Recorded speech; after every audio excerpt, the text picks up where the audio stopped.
इस wall fan motor से 6 loop wire motor से बाहर निकला है, जो ये 2 लूप वायर कैपेसिटर के लिए है और यह 4 लूप वायर मेन लाइन और स्विच के लिए जो यहाँ नीचे आया है। यहाँ लाल वायर कॉमन है जिसमें एक रनिंग और एक स्टार्टिंग जोड़कर बनाते हैं और इसी लाल कॉमन में मीडियम और लो जुड़ा रहता है और दूसरा रनिंग तथा दूसरा स्टार्टिंग, इस पर कैपेसिटर आएगा।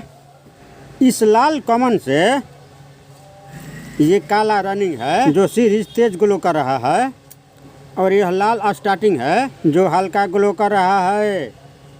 लेकिन ये दोनों कैपेसिटर वाला वायर सीरीज से टच करने पर सीरीज ग्लो नहीं कर रहा है।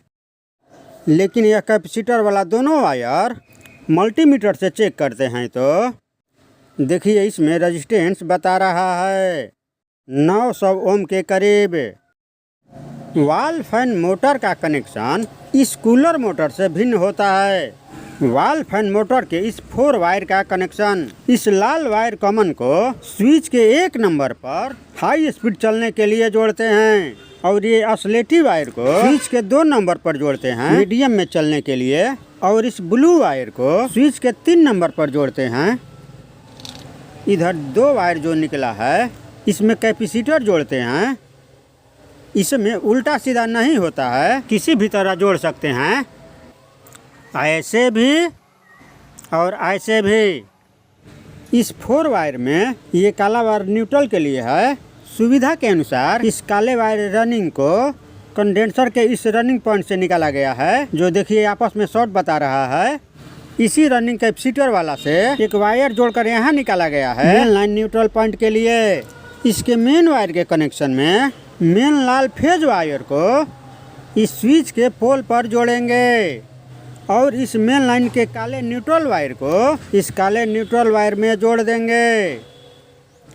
अब इस वॉल फैन का मोटर का डायरेक्शन चेंज करने के लिए मेन लाइन का फेज वाला लाल वायर को कॉमन लाल वायर पर जोड़ेंगे और इस काला न्यूट्रल वायर पर जोड़ने पर पंखा सीधा हाई स्पीड में चलेगा। ऐसे सीधा चल रहा है और यहाँ पर भी देने पर पंखा सीधा चलेगा क्योंकि दोनों लूप एक ही है। लेकिन जब इस पर लाल कैपेसिटर वाला पर न्यूट्रल को देंगे तो पंखा उल्टा चलने लगेगा। यही नहीं, इस लाल कैपेसिटर पर न्यूट्रल का काला वायर जोड़ने के बाद इस स्विच के 1 नंबर लाल वायर पर उल्टा हाई स्पीड में चलेगा। फेज को स्विच के 2 नंबर पर देने पर उल्टा मीडियम में चलेगा। लाल कंडेंसर न्यूट्रल को देकर फेज को स्विच के 3 नंबर पर देने पर 1 पर उल्टा हाई चलेगा, 2 पर मीडियम चलेगा और इस 3 नंबर पर उल्टा सबसे कम चलेगा। इस कूलर में यह बात नहीं है। स्टार्टिंग लाल से हटाकर न्यूट्रल को रनिंग कैपेसिटर पर देने पर और फेज लाल वायर को स्विच के 1 नंबर पर देने पर सीधा हाई स्पीड में चलेगा और 2 नंबर पर देने पर सीधा मीडियम में चलेगा और फिर 3 नंबर में देने पर सीधा स्लो चलेगा। इस वॉल फैन मोटर से 6 लूप निकला है। ये 2 कैपेसिटर के लिए, इसमें 4 वायर है ये मेन कनेक्शन के लिए। इस कूलर मोटर में भी ठीक ऐसा ही है, एक तरफ 2 वायर कैपेसिटर के लिए और इधर 4 वायर मेन कनेक्शन के लिए।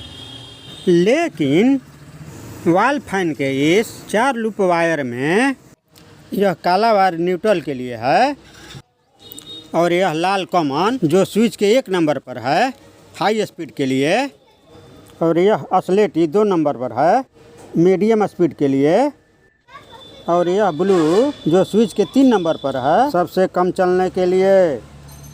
और अब इस कूलर में अब इन 4 वायरों में से ब्लू कॉमन न्यूट्रल के लिए, यह काला हाई स्पीड के लिए, यह उजला मीडियम स्पीड के लिए और यह लाल सबसे कम स्पीड के लिए।